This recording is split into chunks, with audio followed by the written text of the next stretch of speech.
আজ আনুষ্ঠানিকভাবে শয়তান তার সকল শয়তানি কর্মকাণ্ড বাংলাদেশের ব্যবসায়ীদের হাতে তুলে দিয়ে দীর্ঘ ১ মাসের জন্য বিশ্রামে যাবেন। আগামী এই ১ মাস শয়তানের সকল শয়তানি কর্মকাণ্ডগুলো অব্যাহত থাকবে বাংলাদেশি সকল ব্যবসায়ী এবং আড়তদারদের মাধ্যমে।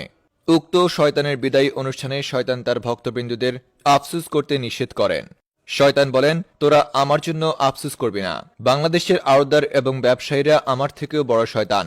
এছাড়াও এই অনুষ্ঠানে শয়তান আরও বলেন, শয়তান নাকি মাঝে মাঝে বাংলাদেশি ব্যবসায়ী এবং আড়তদারদেরকে দেখে দেখে শয়তান নাকি শয়তানি শিখে। এছাড়াও এই অনুষ্ঠানে শয়তান আরও বলেন, শয়তান নাকি বাংলাদেশি আড়তদার এবং ব্যবসায়ীদের দেখে ডিপ্রেশনে চলে যায়, কারণ মাঝে মাঝে শয়তানের চেয়েও বেশি শয়তানি করে বেড়ায় ব্যবসায়ী এবং আড়তদাররা।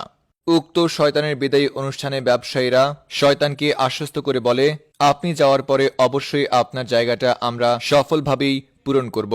তারা বলেন, ইতিমধ্যেই তারা তাদের শয়তানি কর্মকাণ্ড চালু করে দিয়েছে।